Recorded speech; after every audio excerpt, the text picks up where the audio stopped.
Hello and welcome to another exciting episode of The Aftermath. My name is Ian, and as always, I'm joined by Dylan. Yeah. How are you? I'm doing pretty good. Yeah? Yeah. We had a bit of living in the state of Louisiana, we had a bit of a little hurricane warning. A storm. A little storm brewing, and it was nothing. Equivalent of a light shove from the coast. I mean, there was a couple of trees that fell, but from what I've seen, but no one had talked about any major. Power went out here and there. But it wasn't even nothing to write home about. And I will say that obviously everyone has their own level of being worried about some of those things. And when the projection is like, hey, it's like this big, and it's coming for you. And it's coming for you, and it's coming fast and loud. Yeah. And all of a sudden, everyone's kind of freaking out just for a minute because they're like, we don't know, what does that mean? Ever since the flood, I don't want to take any chances. Oh yeah, I don't blame you. So, anyways, we did like what we normally do. Got some canned goods, got some things prepared a little bit. But to be honest, it blew over farther east, and it wasn't even a problem. So, thankfully, yeah. I mean, I'm sure people probably got the short end of the stick, but in our local area, it wasn't even that bad. My place of work has a pretty big parking lot, and a big old oak tree fell over into the parking lot. Didn't hit anything. There's literally, I have this hilarious photo out in that far side of the parking lot. There's like this big red dumpster that has like those like two like flip over lids. Yeah. Like a big like commercial dumpster. Mm-hmm. And it has like the brand name of the dumpster and like a big sticker beside it. It says no trees. Oh. Because like people would like put debris and stuff in it. But I have this beautiful picture of this large, like this big ass oak tree that's like fallen over above it, but like it's being held up by its limbs and like probably inches, if not a little less than a couple of feet from like landing on top of the lid of the dumpster. That's fucking funny. And the funny thing is I have this beautiful picture with that big red dumpster in the middle of all this like green foliage of this tree, and it just says no trees. No trees. I so badly want to just post that and say, I said no trees. Get it framed. Yeah. So anyways, what I wanted to do at the top of this episode, before we get talking about what we just watched, as you can see from the title of this episode, we watched the last installment of Ghost in the Shell Arise. The final rise. And that will be the majority of this episode. But first, as I told Dylan, we have some housekeeping, is what I would call it. Yeah, evidently we overlooked some things on Spotify. There is a way on Spotify, if you're listening to the episode, you can kind of like scroll down and see the description, and there's a way you can like leave a comment on that episode. And I know that on the back end, there's a way I can look at those. And I've logged into that website in the past, but I have not done that recently. And I open Spotify for myself, and it's like, hey, you do podcasting stuff, download the new app. And I was like, oh, sure, no problem.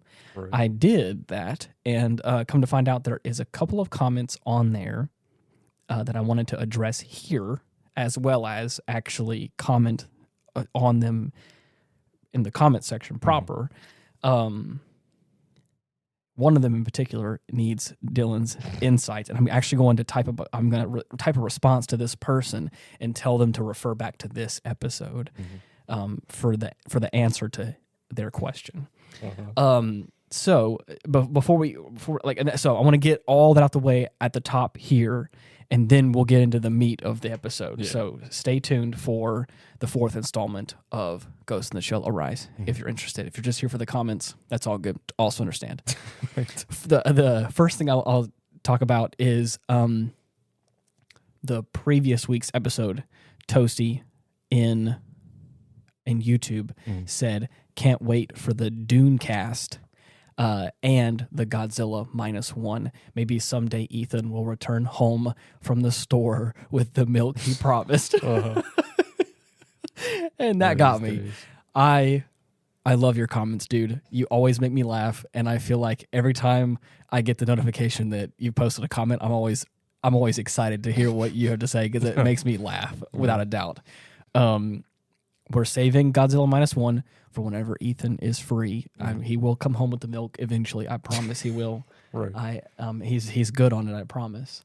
And then the Dune cast, I do want to watch the new Dune movies. Oh, yeah. So we need to put those on our schedule at some point. We got And then he said, "P.S. Enjoy your vacation," and I did. Yeah. It was God. It was a little. Yeah. It was a little small vacation. I won't bog down this episode with the story. To be honest, That could be its own episode. 100%. I even thought about if you didn't even want to be here for it, I will just sit here and talk to myself, Go ahead, the man. ramblings of a madman, Right. and just post that as its own thing of just my enjoyment of that trip. I want Gotta to get go. those audible scrollings out. I just, there's a lot of feelings, a lot of great feelings, and a lot of like, oh my gosh, that happened on that trip. I saw 21 Pilots in concert. I wasn't a super big fan. Yep. After that show, I have been Inducted been converted as the in a way. 22nd pilot. Exactly. Because of how good the show was. Like I said, won't bog this episode down, but I did enjoy my vacation. Thank you for that comment. Means a lot that you care because it was much needed after you've heard, you specifically have heard firsthand the amount of crazy weeks that we've had. It was nice just get away for a couple days and experience some live music that I'm not even exaggerating, changed my life in a different way. So that's that one out the way first. The next one is from Spotify that I was referring to. I rested my elbow on my keyboard like an idiot. We have a name. Yes. It is from Kid Crimson 66. Shit, that's a good name. Yeah, dude. I went ahead and responded to this one, but this one was on Three of a Kind, The Good, the Bad, and the Ugly. Yeah. Episode 219. Damn, that feels like so long ago. I was 219. This comment was actually posted 3 months ago. So I mean, I again apologize. I didn't have the notifications on for this sort of thing, but I will be more proactive later. You should check out The Good, the Bad, and the Weird. It's a cool action Eastern Western movie. And I said, thanks for your suggestion. I'll pass it on to Dylan. So now here you are. Good, the bad, and the weird, huh? Good, the Bad, and the Weird is a little suggestion. I think I've heard of it, but I don't actually know. I'll look into it. Yeah, I'll look into it. Sounds fun. And here's the question that I have a rough idea for. Okay. But I want you to better elaborate on. All right. And again, I will point this person to this section of the episode. There is an actual first and last name, so out of respect, I'll just say the first name. Brian. Okay. On the episode Based in a Cringe Way, which is actually About Nothing episode, but because it's on the same feed. Yeah. And I don't know when Ethan will post another About Nothing episode or we'll talk about knows? it. I'm going to go ahead and answer your comment here, and then maybe in the future we'll better differentiate the two things. But he says in this episode, you must have talked about Lost Planet 2. I had to have. Yeah. Right. This comment specifically says, great episode. Question, what platform do you play Lost Planet 2 on? Steam seems to have removed it. Again, I know the rough ideas of that, Right. but please So elaborate. I've been able to secure a copy of Lost Planet 2 for every platform that it was available on. You got grandfathered into Steam. Exactly. Yes, I got one for the PS3, one for the 360. And I was lucky enough to purchase Lost Planet 2 whenever it was still listed in the Steam store. I can only assume they took it down because it still runs through Games for Windows Live, which is a fucking dead system that just doesn't work anymore. And it bricks games. Right, we had to take some kind of like crazy workaround to get it to work, but I believe there is a mod somewhere that I was able to help install that bypassed Games for Windows Live that allowed the game to launch. Right. Because I'm still able to access my profile on there. I've got the game in its entirety working. Unfortunately, with no multiplayer. That was like the main draw of it for me. But yeah, that's what I played on mostly. Yeah, you played on Steam, and I was unfortunately I did not jump on the bandwagon early enough. I believe I heard about it. Yeah, I think well after it was taken off of Steam. So the second I was like, well, this is pretty legit. I should get this game. Nope. Dylan was like, unfortunately. Can't do it anymore, And bro. I was like, damn it. So now I think if I was to do it, I have to find some way to pirate it, which I got one of them rare little curios in my library. Exactly. One of my golden geese that I'm looking forward to add still somehow, if it's even still possible, is Poker Night at the Inventory. Both of them. What is that? It's an old poker game involving like different video game characters from like different series. I think you did show me this. Yeah. Been trying to get my hands on that shit for years now, and I have not found a way. Well, if anyone's listening who has a way, we now have 2 channels of comments that I can look at now. One of you I was neglecting, not on purpose. So a communal feed. Exactly. Apologize for the delay, but now I'm aware. Yeah, so you snooze, you lose. So if anybody now is listening, I do believe that Spotify is a pretty hefty platform. But if anybody is listening on Spotify, there's a way you can post comments and I can actually see them now. So if you want to leave us a response. Yeah. If you want to see how shit we are, go right ahead. Well, you can. You can, yeah. I can also delete it if I wanted to. Nah. That's the coward's way. Nah. So, anyways, and then the same thing before. If you are on YouTube or listening on YouTube, you can go ahead and leave a comment on each episode as well, which would be really nice, and I appreciate those. And and again, I'm not lying to you. Whenever I do look forward to, look forward to reading some of the comments because it makes me smile and it makes me laugh, and it's been great. So, with all that out the way, we watched the last episode of Ghost in the Shell Arise, and oh man, did it not disappoint! Oh yeah, real bombastic.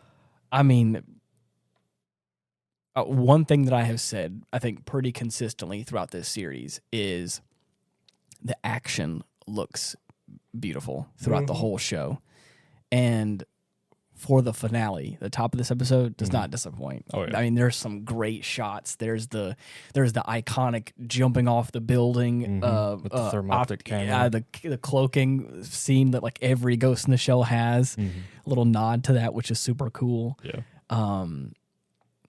Some plot twists kind of happen right off the bat at the beginning, and it's the classic setup of the team getting ready to intercept some sort of criminal seeking asylum or somebody about to leave the country for said asylum. Yeah. But it just so happens to be that bitch-ass CEO of that water company.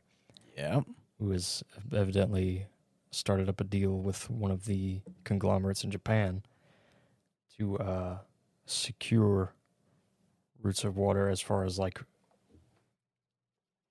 economically speaking. Yeah. Evidently it's become scarce in like more than a few areas and people are protesting, saying like, why the fuck aren't you giving it to them? Yeah. But it's mainly just the wealthy feeding the wealthy. Of course. As usual. Other than that, the Major puts a stop to it real quick by just straight up shooting the CEO in the head. Yeah. I mean, there's a couple of moments that are, some hard hitting. There's a couple of moments, like I said, the plot twist moments are like when, or I wouldn't say plot twist, the gut punch moments for me. Oh yeah, was whenever like there's like the riot scenes outside, and of course the team starts to intercept what seemed to be like terrorists about to like start shooting and everything like that. And then when that happens, some of the riot officers just start like opening fire on the crowd at random. Yeah, that and then killing each other. Right. And there was a couple of occasions where, like I said, it just is like a oof situation. Yeah. And then whenever we're actually in like the banquet hall proper, it was like a security guard on the inside. Right. It was like dressed up in like a suit, like a more subdued security officer pulls the gun on one of the other I want to say diplomats. What would they be? One of the other like suits, the other ladies that's important at Her that name point. was Kitahara. Yeah. But pulls a gun. We find out what she was doing there specifically later. Yeah. But anyways, she gets zapped real good. And then the Major is there and pulls a gun on the person that we're talking about. Right. She's doing this whole like speech about how how now that I've got control of this like crowd and everything's going to shit, I'm about to give you a taste of the massacres we've been having to endure. Yeah. So now you have no choice but to give me asylum because it's a civilized, peace-loving country. Yeah. And the major's just like, oh, is it now? Mm. And then she just domes her. And that's what I'm talking about. Yeah. It's moments like that like, again, you imagine in like a law enforcement way, at least in like television and movies, they always pull the gun and then they like have some exposition that happens, or like some, stand down kind of moments or whatever. Not in that moment, the major pulls her gun. She's just like, are you sure about that? Person turns around and then domes that bitch. Yeah. And I'm like, that's what I'm talking about by the gut punch of like those moments where like you think they're just like, they're supposed to be like this beat where they like hold the guns out and, say something or just like the threat of like, halt, stop. And it's just like, ha, bow. You're like, instead of in the name of the law, it's get fucked. Yeah. It's like, oh shit. Yeah. And it just happens. Judge Dredd type shit. Yeah. And I love it because it's so, it feels so immediate. Immediate justice. Yeah, no beating around the bush. And then it kind of comes out that there's this other, like there's the actual mastermind behind this whole situation, and it's the girl we see in the past couple of films. Yep. Who has apparently released a virus. And it's interesting, again, because I have seen everything that comes post this show, which this show is kind of like a prequel to all that, technically. The big thing they talk about in those that we've also referenced in these episodes here we're talking about is the like implanting of false memories, the like cyberbrain overwrites. Right, and all that stuff, which I know well from all the future content in like the timeline proper. But I have forgotten when we started this episode that like that's still a thing that's like I was going to say hogwash, but like what's the other word? It's like it's hypothetical. Like it's not theoretical. That's not like proven that it can be a thing that's happened. Yeah. Which again, we started off this series with it being like a factual thing, which I think is kind of great because it really grounds the major in like, I mean, you guys can say all you want, but like I know what I saw. And it's like, okay, cool. So like again, starting this episode, I realized I was like, oh yeah, okay, we're still dealing in this version of the world, like that's still like a thing, right? That like that's evidently like can't be done. So says the government. The cutting edge. Yeah, you're right. The government is like, no way. That's not real. It's not real. That can't happen. Yeah, it can't happen. Lo and behold, it has happened multiple times. It is at your doorstep and it is knocking. So yeah, this girl, apparently, Emma is what do they call it? Wizard class hacker. Super wizard class Super hacker. wizard class hacker. That's the title I want, dude. Right. I just want to be known as a super wizard class hacker. What a badass title. I love dude. that they just put wizards like super in front of it. I mean like I don't understand wizard. That implies that there's a wizard class hacker. Yeah. Which I mean I think even that's kind of fun. A la Saiyan and Super Saiyan. Yeah, there you go. As if like super wizard god class. Yeah, dude. Super. What was it called? The Magica or Magic Guys or whatever. Magic Guys. Oh gosh. Super Wizard Money Gang or whatever. Oh, Shadow Wizard Money Gang. Shadow Wizard Money Gang. Right. That's what it is. I fucking love those dudes. I love that.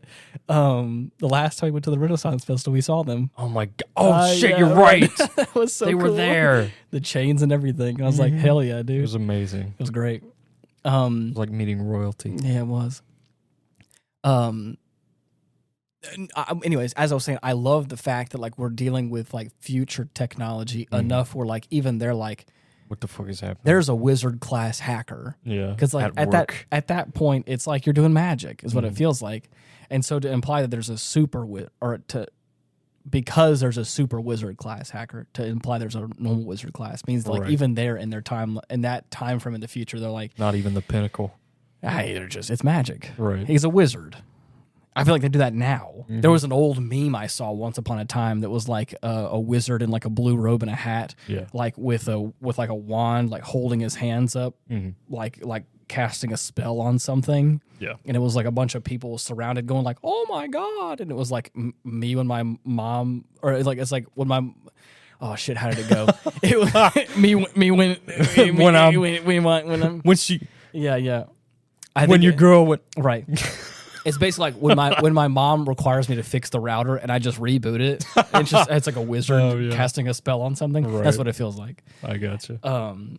Anyways, that's yeah. We got this super wizard class hacker. And man, the tension. Yeah. She's about to get sniped. There's a little red dot on her head, and everyone's like, "Oh so shit!" It seems. Yeah. What? So it seems. And then Bato intervenes, and of course, takes a bit of a graze. Right. And then that's when the detainment starts, and then of course they get her into custody in some way, right? And then start to realize that like who or what she is really.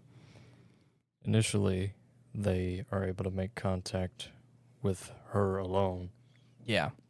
But then she starts throwing out like different names. Mm-hmm. And then as the Major does a deep dive into her cyberbrain, she realizes there's more than one person in there. Yeah. So already a bit of a rare condition to be in. Yeah. But there's multiple ghosts in this show. Yeah. Two to be exact. Evidently, they've been trying to push for a law to be passed where people who don't want to be cyberized or don't want a cyberbrain aren't treated as like ill in some way. They were describing it earlier as being like similar to anorexia. If you didn't want a cyberbrain. Oh, that's what they meant by that? Yeah. Oh, I see. I thought they were talking about something else, like with her specifically. You're talking about like people that don't want to move forward in the future. People who just don't want a cyberbrain. Really? Yeah. Interesting. That's a weird. That's it's so widely accepted that people just think you're weird. Yeah. Or sick in the head somehow if you don't want one. Damn. Which is insane to me. Yeah, that's crazy. But other than that, that's just a message they're trying to send through some means or another, but they've been tossed around in this like just insane plot conjured up by this militia group in some different country involving like that water company that they had ties with. But it feels so political and messy. Yeah. Which is the exact kind of shit I'd love to see with Ghost in the show. Oh, yeah. In addition to, like, just the cyber warfare and, like, the action. Of course. It's so cool. Yeah. But like, at first, like, everything seems normal on the surface with her. Like, she's just a girl, she's just this, and, of course... Definitely weird. Yeah. But then the Major's able to kind of convince, and I love the kind of the back and forth whenever she's talking about like wanting unrestricted access and things like that, or special authority, and all that other stuff. And he's like, I mean, what did she say about the compensation of the Rangers or whatever? The budget, budget of the Rangers. That's what she meant by that, which is like, okay. Right. You're asking for a Bato's old outfit ain't nothing to sneeze at. Yeah. So you're asking for some big money now. You got to prove that you're worth it. Right. And so that's the main thing Aramaki's been like trying to get out of her is like, is she really worth all this fucking shit? You really worth all that money? Right. Yeah. But she gets there. Oh yeah. Again, this is still the beginning of all that, and I think it's great that we've built the team where we got everyone here, and the now entire group is consistent. They work perfectly I together. love it. I love it, dude. I wish I could have seen more of that. Yeah. More of this iteration of that, because so good. One of my favorite parts is whenever they were able to detain one of the guys at the protest, and they just like shoved him in the back of a truck. Yeah. And they just had him like tied up with a few zip ties in one area, and then Pazu and Borma just let him be. Yeah. And then they let him go just to see who he's linked with, to see who hired him or who put him up to it, who he's working with, everything like that. Right. And as they get to where this guy's going, he just walks into the apartment. It's like, hey, it's me. Everybody else got captured. And then the dude inside just straight up shoots him. Yeah. Like multiple times. It's like, well, you're going to join him. Sorry. Right. Real like gangster, like mafia exactly. stuff. Yeah. You were a loose end and nothing more. Yeah. And then Pazu just busts through the window, has the dude at gunpoint. Yeah. And then Borma just busts through the door, like kicks the door down. And says, hello. Of course, after seeing that, he's distracted, so Pazu like goes for the disarm. Yeah. And of course, this dude's spouting off like, "I'm gonna get my lawyer. You're gonna hear from me in court." And he just breaks his fucking wrist. Like, no, sorry, bro, that ain't gonna happen. For all that. his fingers are all like, it's 6 ways from Sunday. His fingers are all jacked up, and he's like, "Yeah, you're not gonna need any of that, buddy." No, Borma was just like, "You just killed our bait, so now you're gonna tell us everything we want to know." Yeah. I love how you think that we're part of like the normal. Oh yeah, no. The normal group. That's not how this works. No. We can do whatever we want. Yeah. Yeah. And guess what we're doing right now? We just kick down your door. Think you get a lawyer? Jesus Christ. How about you tell that to your door I just kicked in? Yeah, wake up, buddy. I love it made me laugh whenever he obviously is like, he busts through the window and like, of course, does all that shit. And of course, kicks on the door and just like, knock, knock, bitch. Right. I love that. Housekeeping. Yeah, housekeeping. You seem to have had a cadaver incident on your floor here. Yeah. Multiple bullet wounds. You're holding a gun. Wow. Easiest case of my life. Now tell me everything you know. Everything you know. Yeah. I also love I love that like what's the sniper's name? Saito. Is in like this. He was in like this like almost hammock, kind of, that's like hanging off the side of a building, just which a portable sniper's nest, which is kind of cool and weird, interesting. It's just indefinitely taking a nap every time he's on screen until there's this moment like in that beginning sequence where the major's like falling down the side of the building. Yeah, there's a helicopter like leading her and like just laying into her. Yeah. And then she's like, "How about some covering fire?" Yeah, I think she was like, "Go ahead and take it." And he's like, "All right, here we go." Opens his third eye, his like his eye patch, cybernetic eye. Yeah, and I mean, bruh, just takes out the pilot immediately. Crazy. But that's what I'm talking about. Like I love this episode specifically shows like the great cohesion, because even after they have captured Emma and they have brought her to like the army, into like what was the robot's name that did maintenance on her? I forgot the name of it. They had 2 names because it was like a pair of twins. Right. Mechanical body. I can't remember the names though. There's like this like kind of, it almost looks like a Tachikoma in a way, or the Logicoma. That's like this like red robot thing that like is on like this kind of like an assembly line arm or whatever, like moves around. And in the first episode, whenever she was part of the army, it was in like the army headquarters, and it did maintenance on her and all that stuff or whatever. So now they brought Emma there to like kind of have the same sort of like diagnostics run on her. And like this, man, I love the cohesion, like where she's just like sitting there and then talks to oh gosh, what's his name? Brenda?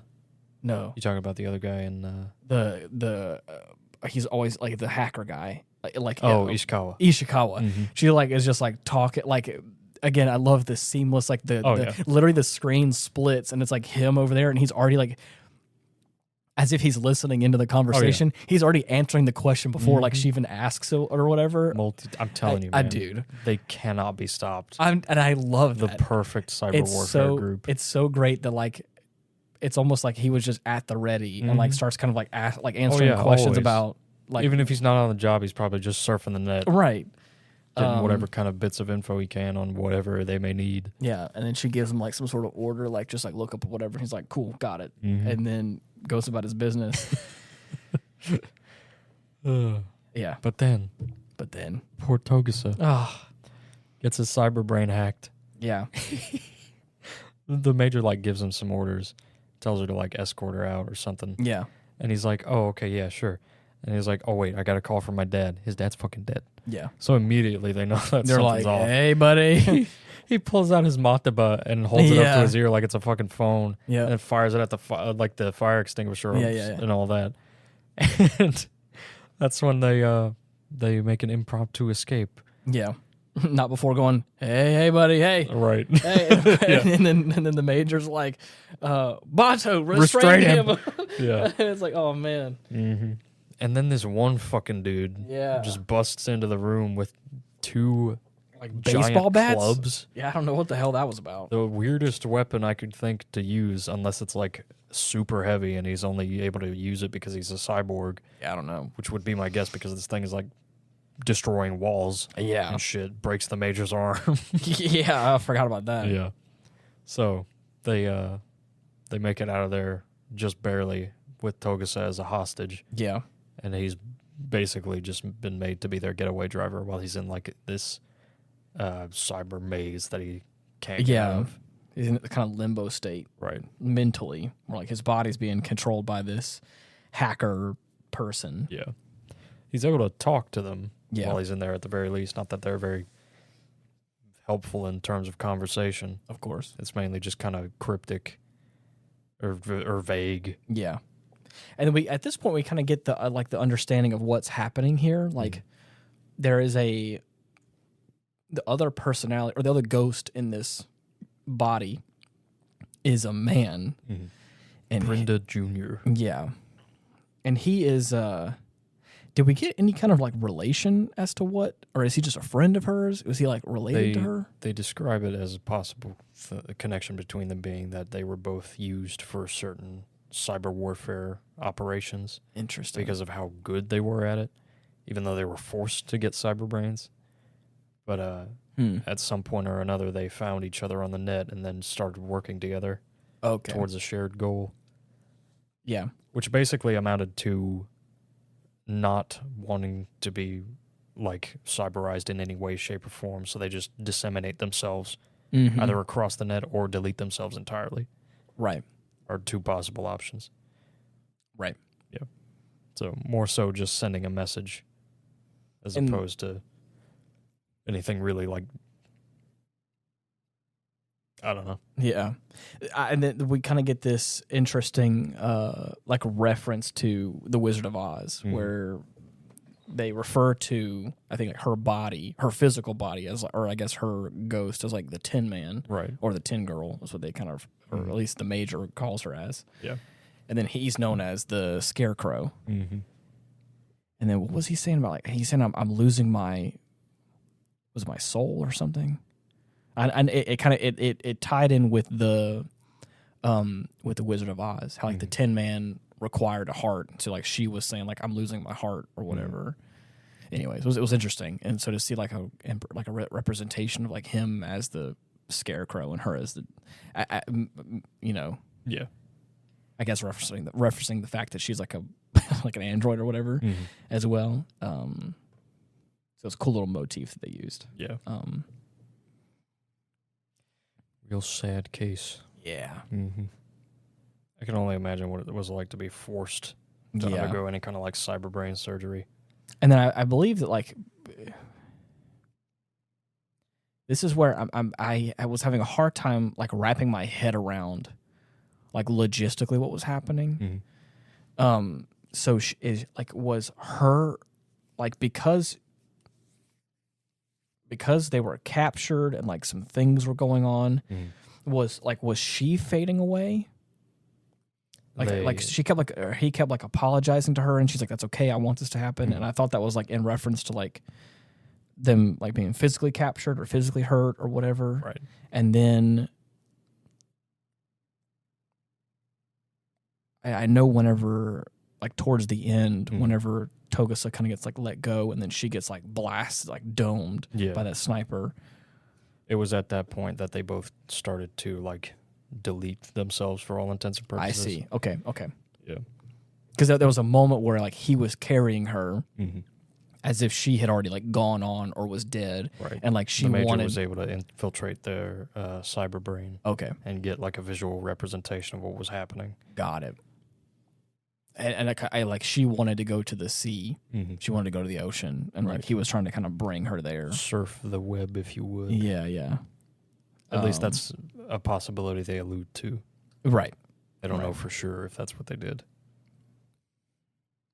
But then, bruh, like the ending of this episode was so. There was so much cool stuff. Yeah. Like I love like again, every one of our characters like had their moment where they were just like showing up or doing their job, Dude, and it was so as cool. always, all of the interactions between the Major and Bato are my favorite. I mean, so good, dude. It's great. At one point, because of something Bato says in like their little net chat room that they've been using to commune, she straight up just disables his clothing, so he's buck ass naked. Yeah, and he's like, "Okay, dude. all right, fine, bitch, put him up, let's go." Yeah. So they walk out of the room.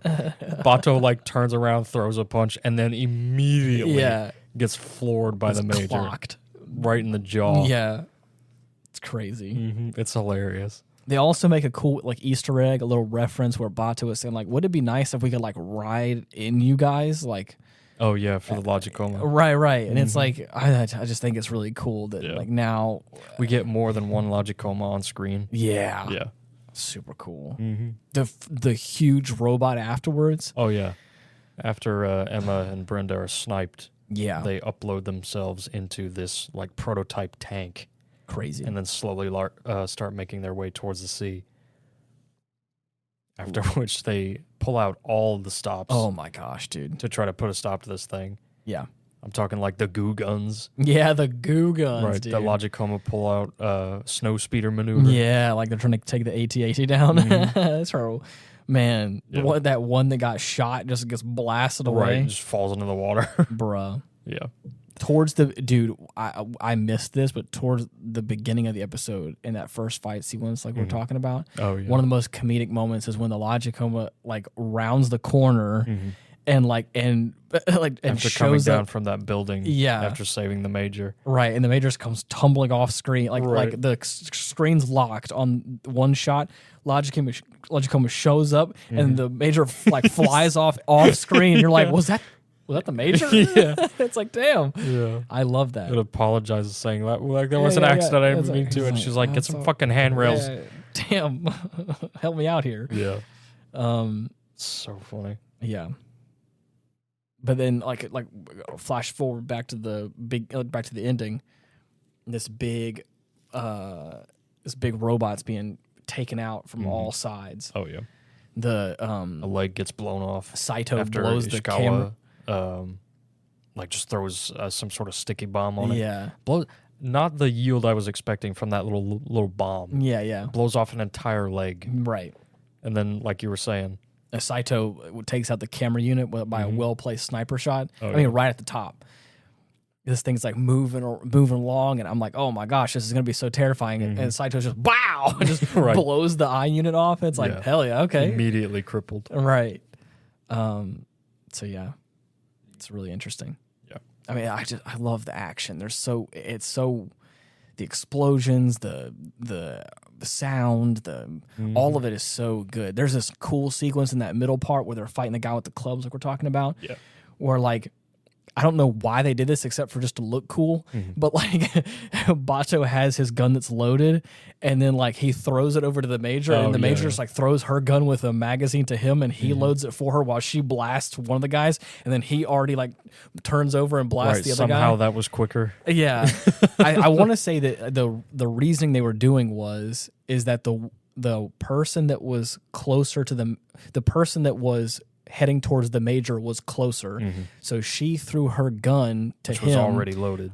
Hers was not, and then his, whenever he threw it to her, she was able to like Oh shit, no, because she shot the other guy. Right. I don't know what it was all about. Bato's gun was loaded already. Yeah, So he threw in her gun. yeah, And then they basically just swapped guns and they shot the dudes behind each other. yeah, just cause. Right. And I was like, hell yeah, Because it's cool. Because it's cool. That's Right. why. And then I don't know. I love it. Mm-hmm. And then of course like we're talking about before, at the very end, we kind of get this. That militia group and like the actual army is after this girl because of the technology they possess. Right. So, in order to prevent anyone else getting their hands on him before they do, the militiamen like shoot her in the head. Oh yeah. And then the army calls in a fucking artillery strike just to wipe her out. Mm-hmm. But From like a battleship way off in the harbor. they just got a destroyer chilling out there. And man, that first shot that they blast off, I was like, Obliterates the tank. oh yeah, easy. And then they throw out a second one just to take out like the android control center of it. Yeah, crazy. Overkill. Absolutely ridiculous. Was that boat the thing that shot the helicopter? No. Who? Okay. We don't know who shot the helicopter. Oh wait, yeah, we do. The Kuzan like militia was evidently after those three. Really? Because they were owed money. I see. And they got tired of waiting, so they were like, we'll just fucking kill you. How about that? Right. And so after that, she pleads for mercy and tries to cut a deal with Section 9, which of course isn't going to go well for her. No, of course not. They'll take whatever they can and then put you out to dry because of all the awful shit you've done. Oh, yeah. Mm-hmm. I mean, you saw what we did to that guy in his door? Oh, yeah. In his apartment? Same thing. Same thing. Get ready. Yeah. Pazu and Borma are on Your their way. hands, they're going to be broken, okay? Mm-hmm. And that's on a good day. Yeah. I get my guy Pazu over here to break your knees. You'll be stabbed and bludgeoned several times. Who's the other guy? Borma. Borma, there you go, yeah. I'll have Borma squash your legs. Right. And that's if he's in a good mood. Mm-hmm. Yeah, that's crazy. Yep. Good stuff. I'm so... I am pleased with the ending of this show, but I'm also a little sad that it's over. You'll be all right. I'd be all right. But it's like, man, what a great... It wraps up real nice. It wraps up real nice. My favorite part being all the other members of Section 9, like, just having a little get-together. Oh, yeah. After everything. Borma's wearing a fucking party hat. Oh, yeah, this is a Christmas full episode. baked chicken. Yeah, dude. Hell yeah. They're just sitting around a table just eating, making merry. And then we cut to the Major and Bato on his boat, just out by the docks, about to do a dive. Again, a nice callback to the original film. Yeah, and I love that. Yeah. How fun. So nice. They're both drinking sake, I imagine. And they're just, what were they talking about? They were talking about what could have happened whenever they were both watching Emma and Brenda like disseminate. Yeah. How like what they thought might have happened, stuff like that. Interesting. After mission speculation. Yeah. I like a good after mission speculation. Right. That's gonna be my new album. Oh God. I don't know what band would actually would have that, but we got to think of a name. Yeah. I'll be shooting you some ideas. Phantom in the Frame. That's what I was. Shit. I mean, yeah. Any of the titles we've had for previous Ghost in the Shell episodes would work. Hell yeah. I forgot. I forgot that our awards series that we have, the live action Ghost in the Shell, actually won one of those awards for Pulled it out. I want to know if we've actually watched any movies this year so far that I was expecting to not. I have a good option for one. Again, I haven't looked at the full list, so don't quote me on this. But one movie that I didn't think I was gonna super enjoy, but I ended up liking was, I can't remember the name of it. Hold on, the baseball film we watched, Field of Dreams. I was expecting to be like okay with that film, and I left that going, man, that was a good one. I really liked that movie. Speaking of, James Earl Jones, rest in peace. Yeah, very sad. I heard that news and I was like, man, that is fuck. That's again, he lived to be, what was it, 92, 93? 93. I mean, hey, that's a long life, and he made some amazing work. And I was like, you know what?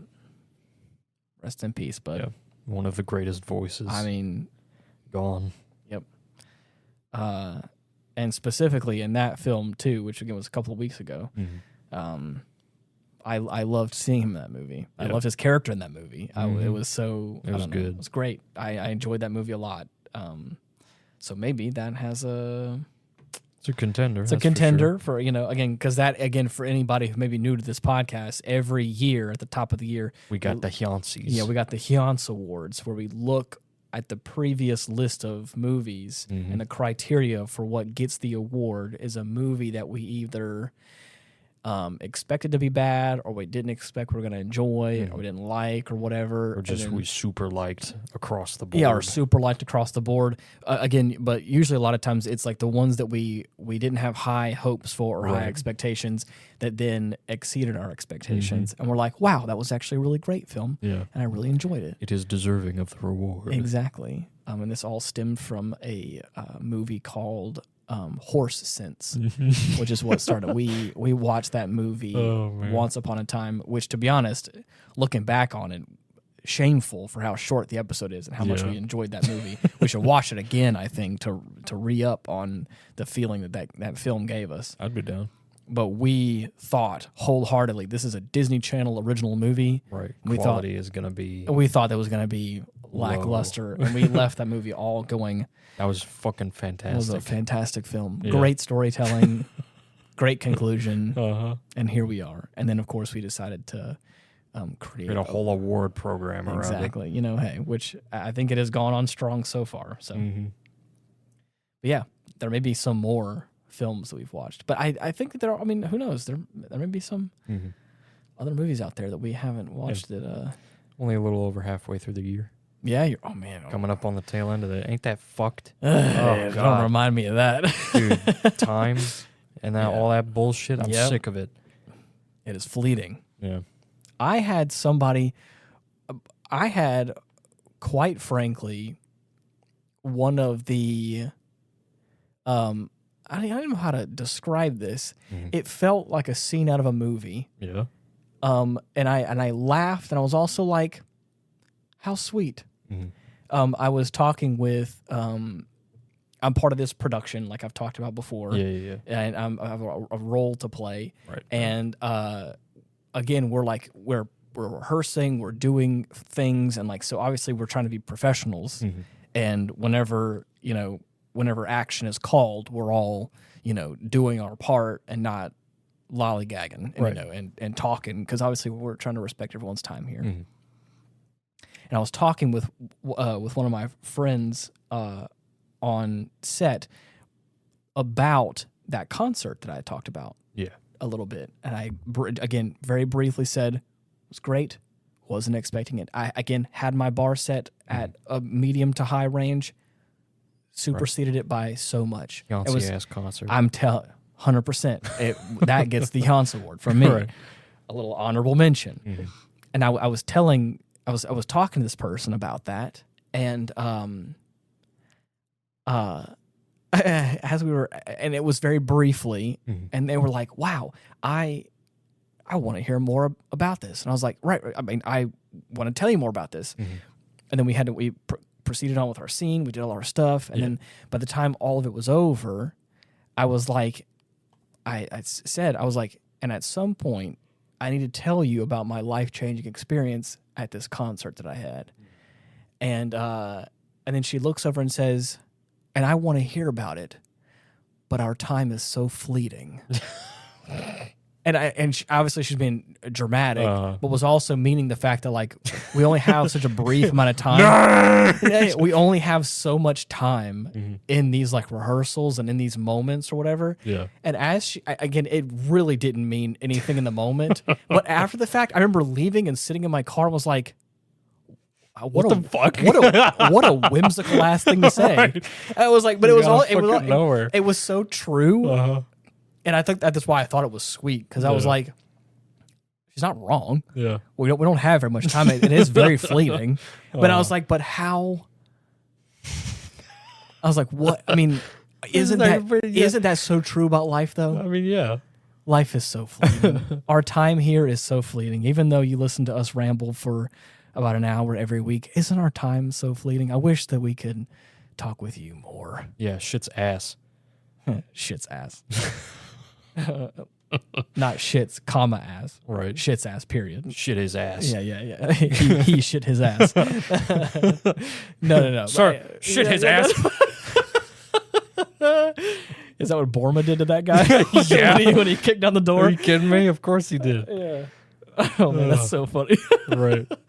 But anyways, it was, like I said, I for some reason, I thought about that after the fact. I drove home and was like, what a whimsical ass thing to say. Right. I want to hear about it, but isn't our time so fleeting? I was like, yeah. I mean, it's only like 8, but I guess so. No. But we're both heading out. Like, right. Anyways, it was crazy. Yeah. So I was like, wow, we do live in a moment in time. A blip. A blip, isn't it? A drop in the bucket. So, anyways, I thought that was funny. Yeah. For anybody worried about us, let's do a little recap.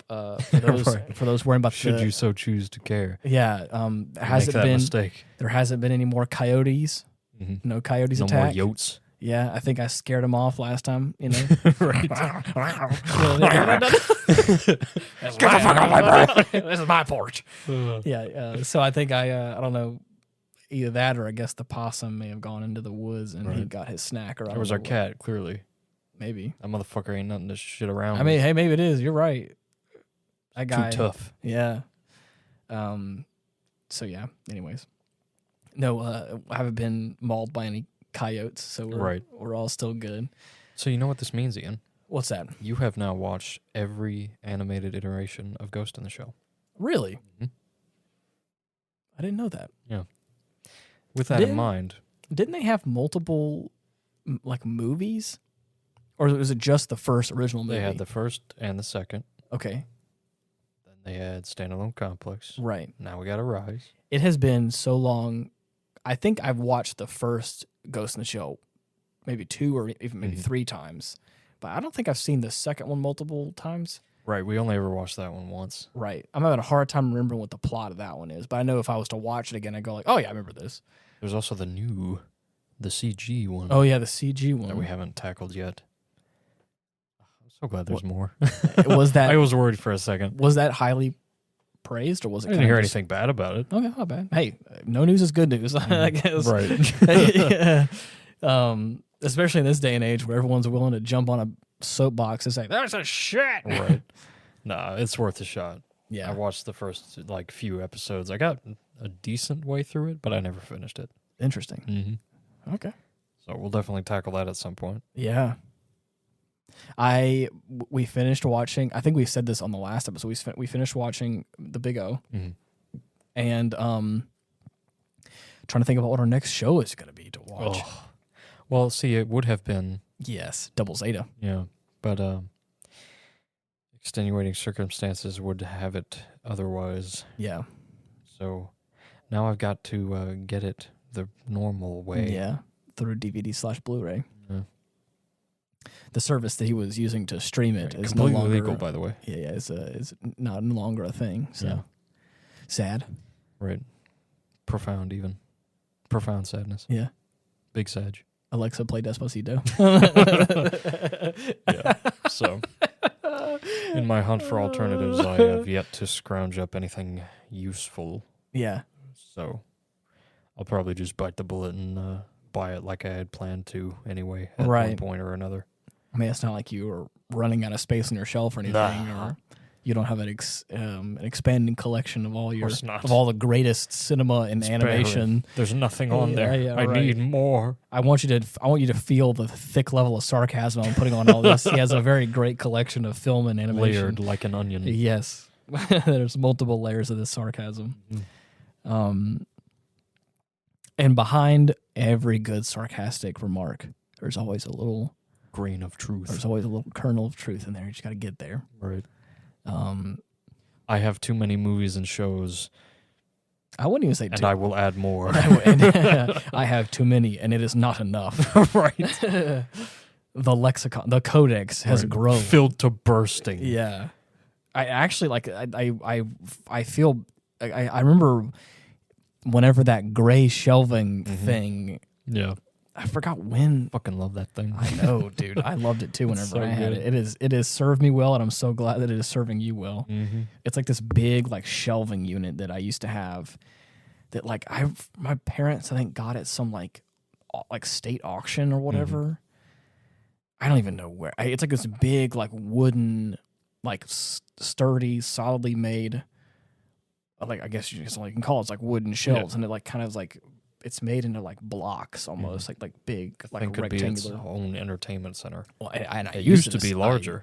yeah, it was. Mm-hmm. I used it as such, and to get it inside of my room, we had to like shave off some of the ends Yeah. to make it a little bit I more remember narrow. what that thing looked like in your old room. Yeah, Mm-hmm.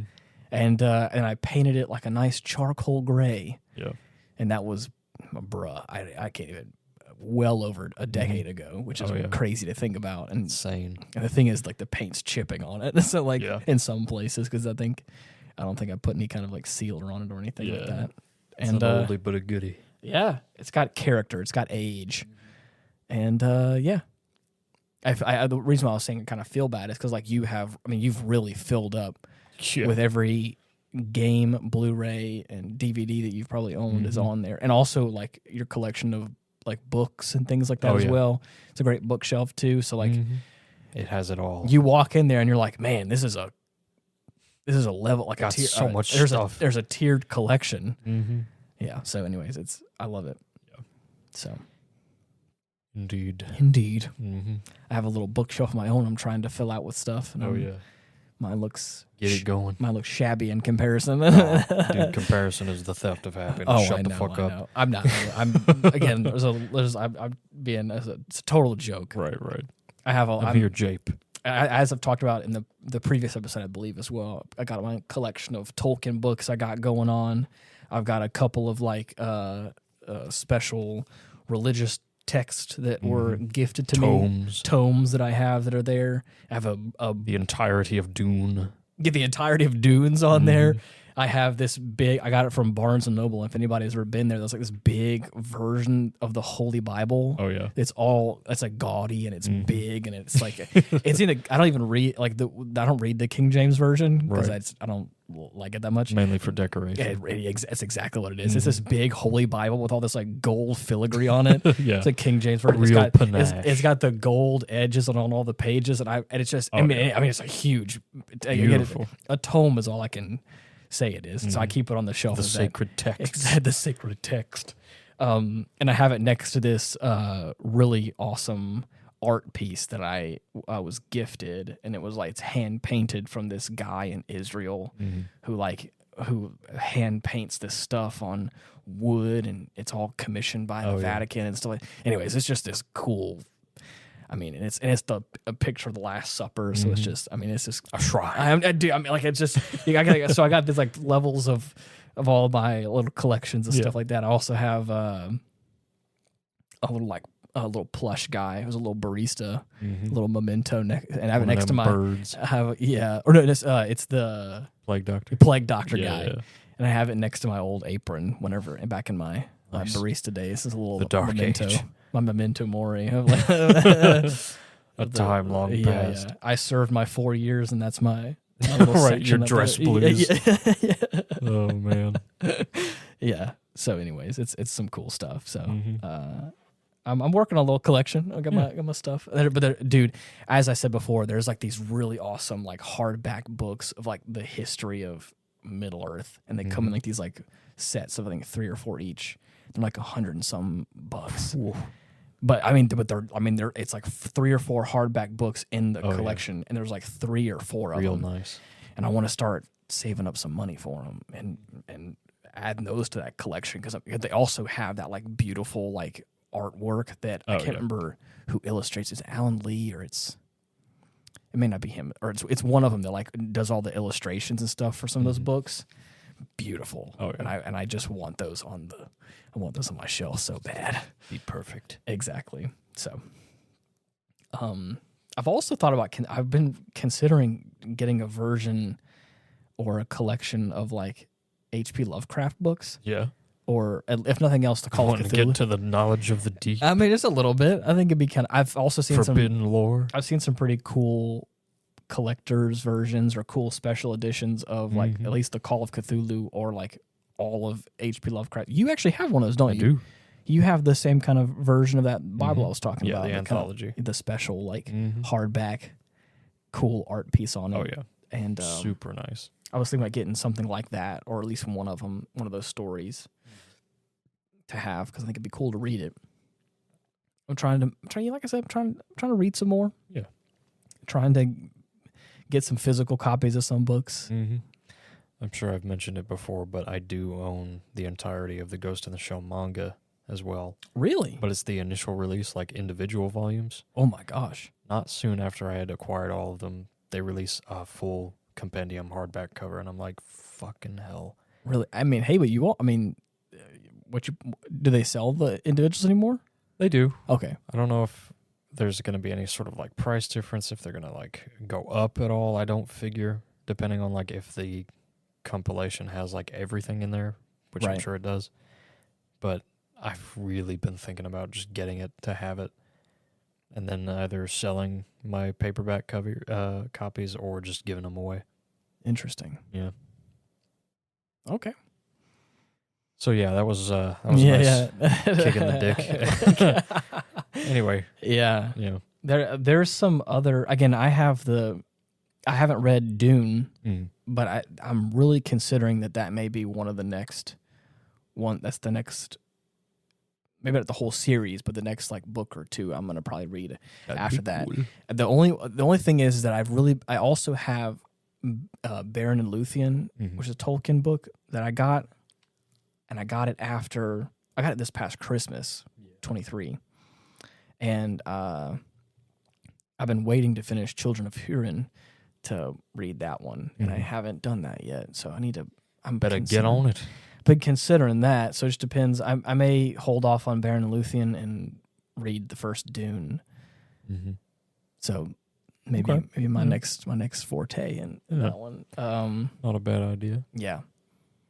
There was something else. There's some other book or a series I was thinking about getting. Warhammer.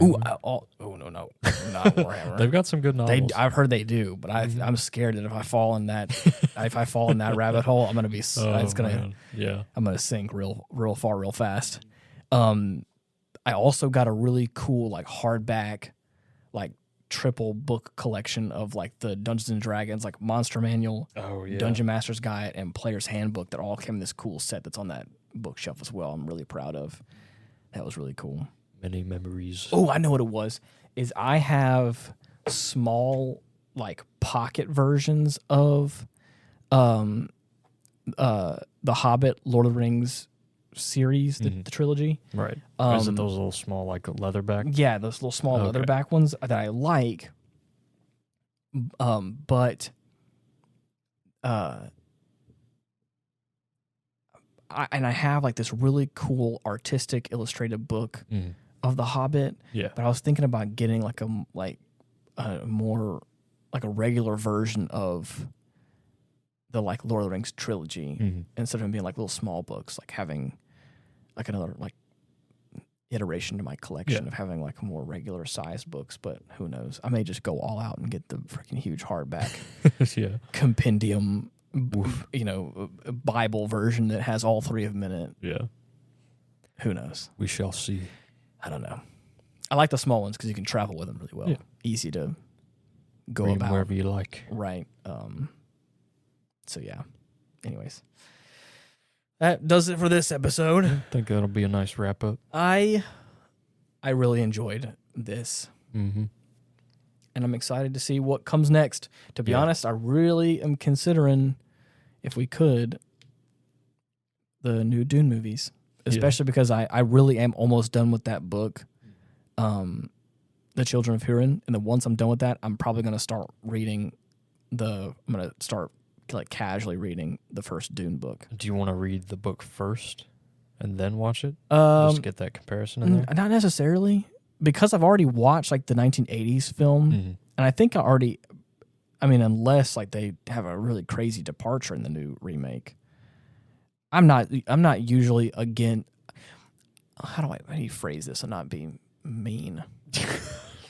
I know. If you have to ask. well, because again, I guess how to not be insensitive. I know the difference in art form.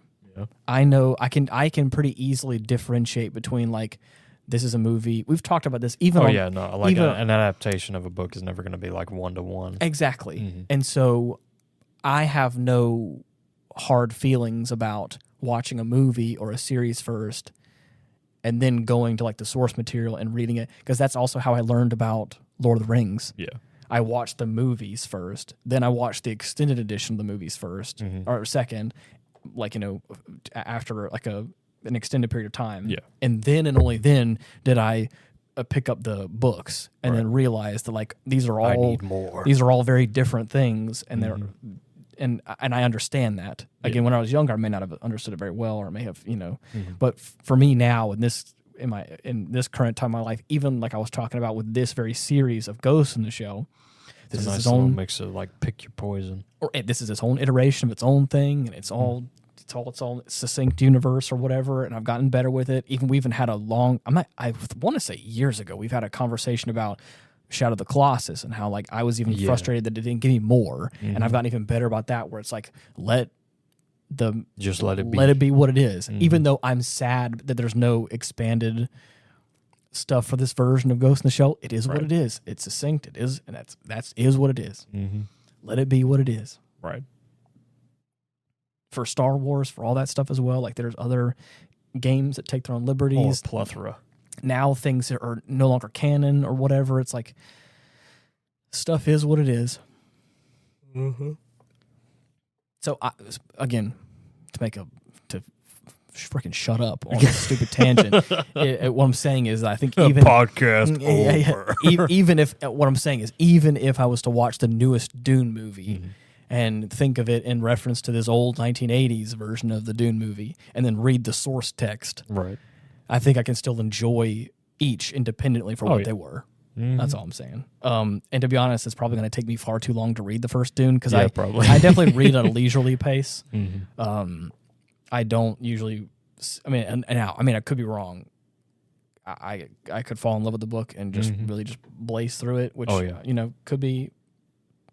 could very well be what happens. But I'm really been itching to watch that new Dune movie. So. Dude, it's so good. I know, and I've heard that. I've heard like cinematically, it's just beautiful, and I'm so thrilled and just gassed to watch that. And I hope that this weekend, I really hope to Fingers crossed. I really hope that we can get Ethan here for -1. Yep.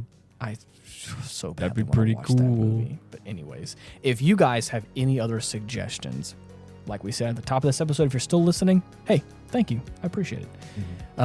We now can, I now can read the comments that are posted on Spotify. So if you folks, see, you can read now. I can read now. He's literate.